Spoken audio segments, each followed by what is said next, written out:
tudo bem? Estamos aqui para continuar os nossos estudos no capítulo 4 de Neemias. Na semana passada a gente viu sobre a zombaria. O inimigo viu que o povo de Deus começou a reconstruir o muro e a primeira arma que o inimigo usou foi zombar do que eles estavam fazendo. Só que aqui, hoje nós estamos nos versículos 7 a 9 e a gente percebe que só zombar não adiantou nada. Então agora vem a segunda arma do inimigo, que são as ameaças. A coisa começa a ficar um pouco mais séria, mais pesada. Então no versículo 7, o que a gente percebe? O inimigo em comum, uma causa em comum, uniram 4 grupos diferentes para lidar contra Jerusalém. E a primeira coisa que a gente percebe é que é muito fácil para os inimigos da obra de Deus se unirem contra o povo de Deus. Mas quantas vezes, com tristeza, a gente percebe de como que é difícil para os cristãos trabalharem juntos para alcançarem um objetivo em comum para o reino de Deus. Isso é algo que nós precisamos pensar, olhar para nós mesmos, para as nossas atitudes e reavaliar alguns posicionamentos que nós temos, né? Mesmo que a gente pense um pouco diferente com relação à teologia, a alguma linha doutrinária, nós somos o povo do mesmo Deus. E a gente precisa deixar algumas diferenças de lado e trabalhar em prol do que nos une, que é o reino de Deus, que é o sacrifício, que é Cristo, nosso Deus. Então, essa é o meu primeiro convite à sua reflexão aí. Mas olha só, Jerusalém, onde estava sendo reconstruído o muro ali, estava totalmente cercado pelos inimigos. Ao norte, Sambalate com os samaritanos. A leste, Tobias e os amonitas. Ao sul, Gessem e os árabes. E a leste, os asdoditas. Cercados, completamente cercados. E esses inimigos se unem para lutar contra o povo. E aí no versículo 8, torna-se óbvio que já as ameaças, que já a zombaria e que a raposa caminhando sobre o muro não resolveriam mais o problema. Quando os inimigos veem que metade do muro já está construído, que as brechas, os buracos estão sendo fechados, eles começam a ficar bravos. Opa, a nossa zombaria não surtiu o efeito que a gente achou que ia surtir. O povo continuou o trabalho, eles continuaram com o coração na obra do Senhor. Nós vamos ter que fazer um pouco mais. E aí eles se unem para preparar, para arquitetar um ataque. E o que a gente precisa prestar atenção aqui?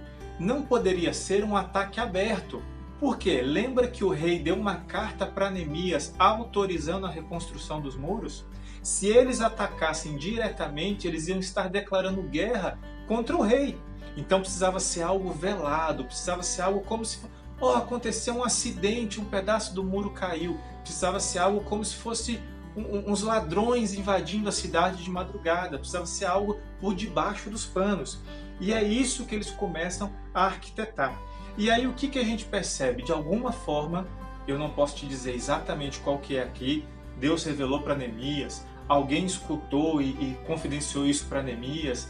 O que a gente sabe é que Neemias fica sabendo desses planos do inimigo. E o que Neemias faz no versículo 9? Primeiro, como nós vimos tantas outras vezes, primeiro ele ora. Mas junto com a oração, o que Neemias faz? Coloca em prática a vigilância. E aqui é uma combinação excelente, ligando fé e responsabilidade. Nós vamos orar, nós vamos ter fé que nosso Deus vai cuidar de nós, mas nós também vamos fazer a nossa parte e nós vamos ser vigilantes. Se nós nos concentrarmos só no inimigo visível, a gente perde a confiança, o tato de saber que Deus está no negócio. E a gente passa a confiar mais nos recursos do que em Deus. Se a gente confia só em Deus, às vezes a gente fica vivendo uma utopia longe da realidade. E Deus nos colocou para viver o dia a dia e fazer parte da realidade que está ao nosso redor. Então nós precisamos ter esse equilíbrio entre a oração e a vigilância. Então um resumo aqui da ação de defesa de Neemias. Primeiro, oração. Segundo, vigilância.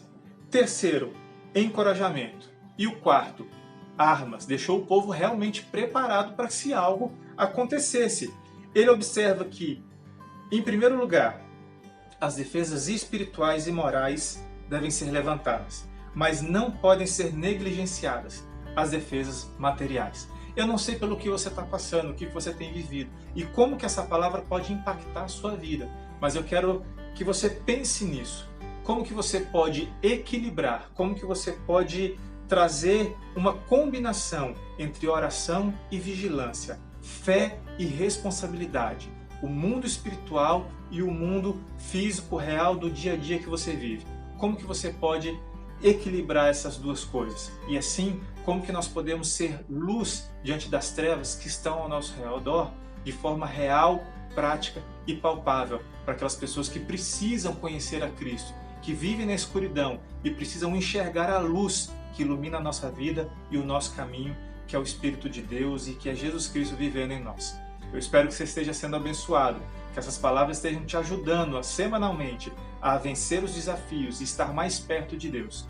Se você puder, escreve aqui um comentário, dá um feedback, é muito legal receber esse retorno e saber como que as palavras têm te ajudado a caminhar e vencer os desafios. Um grande abraço, Deus te abençoe.